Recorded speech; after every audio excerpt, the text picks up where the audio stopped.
ఇవాళ మనలో చాలా మందికి కుదురుగా కూర్చోవడమే కష్టంగా మారుతుంది. కూర్చున్న కాసేపటికే కాళ్ళు చేతుల్లో తిమ్మిర్లు, చురుకుపోట్ల బాధలతో సతమతమవుతున్నారు. ముఖ్యంగా షుగర్ పేషెంట్లు, థైరాయిడ్, కీళ్లవాతంతో బాధపడే వారిలో ఈ బాధలు ఎక్కువగా ఉంటున్నాయి. ఇందుకు కాళ్ళు చేతుల్లోని నరాలు ఒత్తిడికి, ఒరిపిడికి గురి కావడమే కారణమని చెబుతారు డాక్టర్లు.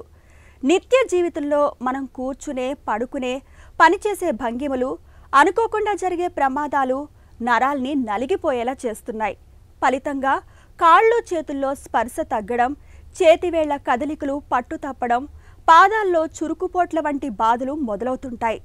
నరాల ఒరిపిడితో తలెత్తే ఈ రకమైన సమస్యల్ని ఎంట్రాప్మెంట్ న్యూరోపతీస్గా పిలుస్తారు. నరాలు నలగడం, ఒరిపిడికి, ఒత్తిడికి గురికావడం వల్ల తలెత్తే సమస్యలు, వాటిని అధిగమించే మార్గాల గురించి డాక్టర్ని అడిగి ఇప్పుడు తెలుసుకుందాం.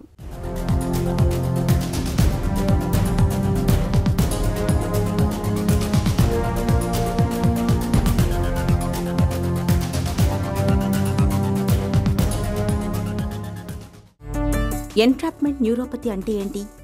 మనకి బాడీలో నరాలన్నీ కూడా వెన్నుపాములో నుంచే వస్తాయి. నరాలు అనేవి వెన్నుపాము దగ్గర స్టార్ట్ అయినప్పుడు వాటిని రూట్స్ అని అంటాము. ఒక సెన్సరీ రూట్, ఒక మోటార్ రూట్ కలిపి నరంలాగా ఫామ్ అయ్యి ఆ నరం అనేది వెన్నుపూసలో నుంచి బయటకు వస్తుంది. వెన్నుపూసలో నుంచి బయటకు వచ్చిన నరము ప్లెక్సస్ని ఫామ్ చేస్తుంది. ఈ ప్లెక్సస్ నుంచే చేతికి కానీ కాలికి కానీ నరాలు వస్తాయి. సో చేతికి వచ్చే నరాలు బ్రేకియల్ ప్లెక్సస్ నుంచి వస్తాయి, కాళ్ళకు వచ్చే నరాలు లుంబోసాక్రల్ ప్లెక్సస్ నుంచి వస్తాయి. సో ప్లెక్సస్ నుంచి మజిల్ని ఇన్నర్వేట్ చేసే వరకు కూడా నరాలు రకరకాల స్ట్రక్చర్స్ మధ్యలో నుంచి, అంటే కండరాల మధ్యలో నుంచి ఫేషియాని పియర్స్ చేసుకుంటూ బోన్ పక్క నుంచి, వెజిల్ ఆర్టరీస్ పక్క నుంచి ట్రావెల్ చేస్తూ ఉంటాయి. అవి ట్రావెల్ చేసే క్రమంలో కొన్నిసార్లు చిన్న చిన్న సొరంగ మార్గాలు, అంటే టన్నల్స్ అని అంటాం, వాటి ద్వారా ట్రావెల్ చేయాల్సి వస్తుంది. సో ఇంత స్ట్రక్చరల్ వేరియేషన్స్ ఉన్నప్పుడు ఎక్కడైనా ఏదైనా స్ట్రక్చర్ మూలంగా నరం గనక నొక్కుకున్నట్లయితే ఆ నరం వీక్నెస్ ప్రొడ్యూస్ చేస్తుంది. ఆ సిమ్టమ్స్ అన్నిటినీ కలిపి మనం ఎంట్రాప్మెంట్ న్యూరోపతి సిండ్రోమ్ అని అంటాం. ఎంట్రాప్మెంట్ న్యూరోపతీలు ఎన్ని రకాలుగా ఉంటాయి? మోస్ట్ కామన్గా మనం చెప్పుకునేది కార్పల్ టనల్ సిండ్రోమ్. ఈ కార్పల్ టనల్ సిండ్రోమ్ అనేది మీడియన్ నర్వ్ కంప్రెషన్ మూలంగా వస్తుంది. ఈ median nerve compression usually wrist దగ్గర, అంటే మణికట్టు దగ్గర జరుగుతూ ఉంటుంది. ఈ మణికట్టు దగ్గర మీడియన్ నర్వ్ కార్పల్ టనల్ లోపల కంప్రెస్ అవుతూ ఉంటే చూపుడు వేలు మధ్యలో వేలకి తిమ్మిరి రావటం, ఆ వేళ్ళకి సంబంధించిన మజిల్స్ అనేవి వీక్గా ఉండటం, ఆ తిమ్మిరి కానీ వీక్నెస్ కానీ రిస్ట్ ఫ్లెక్స్ చేసినప్పుడు, ఇంకా రిస్ట్ మూమెంట్స్ రిపీటెడ్గా చేస్తూ ఉన్నప్పుడు ఆ సిమ్టమ్స్ ఎక్కువ అవటం అనేది చూస్తూ ఉంటాం. అట్లానే అల్నార్ నర్వ్ క్యూబిటల్ టనల్లో ప్రెస్ అవుతూ ఉండొచ్చు. క్యూబిటల్ టనల్లో ఎల్బో దగ్గర కంప్రెషన్ చూస్తూ ఉంటాం. ఈ అల్నార్ నర్వ్ ప్రెస్ అయినప్పుడు చిటికిన వేలు, ఉంగరం వేలుకి తిమ్మిరి రావటం, ఆ వేళ్ళకి సంబంధించిన మజిల్స్ వీక్ అవ్వటం అనేది చూస్తూ ఉంటాం. అలాగే రేడియల్ నర్వ్ కూడా కంప్రెస్ అవ్వచ్చు. ఇవి అప్పర్ లిమ్లో, అంటే చేతిలో కామన్గా చూసే కంప్రెషన్ న్యూరోపతీస్. అదే లోవర్ లిమ్స్కి వచ్చినట్లయితే కామన్గా మనం చూసేది మెరాల్జియా పారాస్థెటికా.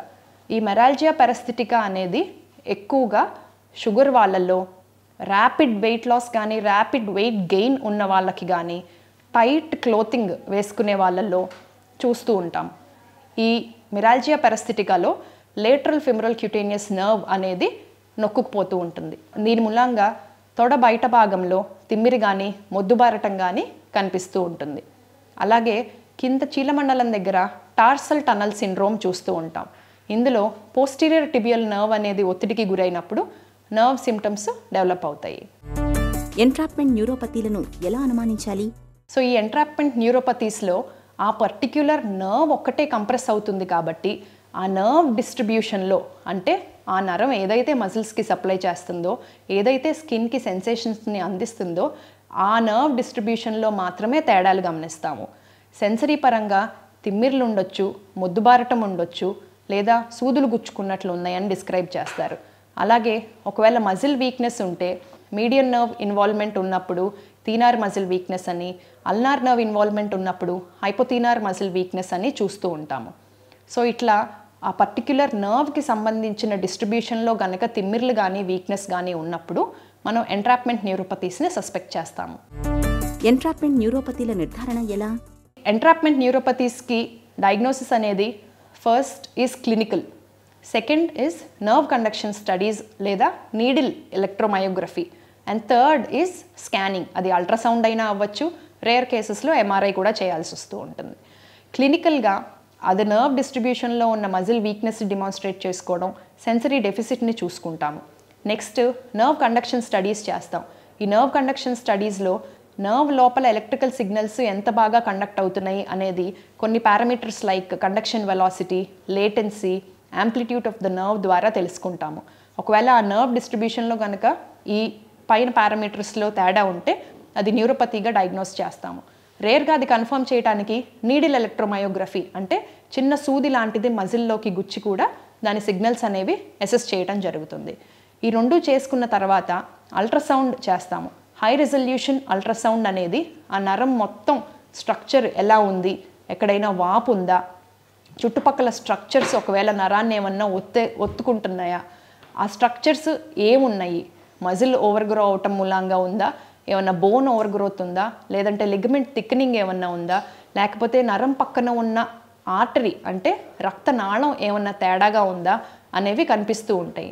ఏదైతే అబ్నార్మాలిటీ కనిపించిందో కళ్ళకి, ఆ అబ్నార్మాలిటీని బట్టి మన నెక్స్ట్ లెవెల్ ఆఫ్ మేనేజ్మెంట్ ఉంటుంది. ఎంట్రాప్మెంట్ న్యూరోపతీలకు చికిత్స ఎలా ఉంటుంది? ఇనీషియల్గా మైనర్ సిమ్టమ్సే ఉన్నప్పుడు ఆ నరం పైన వాపు తగ్గడానికి ట్రీట్మెంట్ ఉంటుంది. కంప్లీట్గా ఆ జాయింట్ని రెస్ట్లో ఉంచుతాము, స్ప్లింట్స్ ఇస్తాము. ఇనీషియల్గా వాపు తగ్గటానికి ఎనసైడ్స్ ఇచ్చి, కొన్ని కేసెస్లో ఇంజెక్టబుల్ స్టెరాయిడ్స్ అంటే లోకల్గా ఎక్కడైతే నరం వాపు ఉందో అక్కడ ఇంజెక్షన్స్ కూడా, స్టెరాయిడ్ ఇంజెక్షన్స్ కూడా ఇచ్చి ట్రై చేస్తాము. ఇవన్నీ కూడా ఏదో ఒక రూపంలో నరం వాపుని తగ్గించడానికి ఉపయోగపడతాయి. సో ఈ ఇంజెక్షన్స్ ద్వారా నరం వాపు తగ్గి సిమ్టమ్స్ కనుక ఇంప్రూవ్ అయితే కన్జర్వేటివ్ ట్రీట్మెంట్ కంటిన్యూ చేస్తాము. అడిషనల్గా దీంతో పాటు తిమ్మిరి తగ్గడానికి ప్రీగాబలిన్, గాబపెంటిన్ లాంటి మెడికేషన్ ఇస్తూ ఉంటాం. ఒకవేళ ఈ కన్జర్వేటివ్ మేనేజ్మెంట్ గనక ఫెయిల్ అయితే, అంటే ఈ వాపు తగ్గినా కూడా నరం సిమ్టమ్స్ అంటే వీక్నెస్ కానీ తిమ్మిరి కానీ ఇంకా కంటిన్యూ అవుతున్నాయి అని అనుకున్నప్పుడు సర్జికల్ ఆప్షన్కి వెళ్తాము. మన దేహంలో సున్నితమైన నాడుల విషయంలో ఎక్కడ ఏ చిన్న తేడా జరిగినా అది పెద్ద ప్రభావమే చూపుతుంది. ఏ కారణంగానైనా నరాలు ఒత్తిడికి లోనవుతున్నాయని పరీక్షల్లో తేలినప్పుడు ఆలస్యం చేయకుండా వెంటనే చికిత్స తీసుకోవాలి. నరాల సమస్యలకు సత్వరమే చికిత్స తీసుకోవడం వల్ల మంచి ఫలితం ఉంటుంది.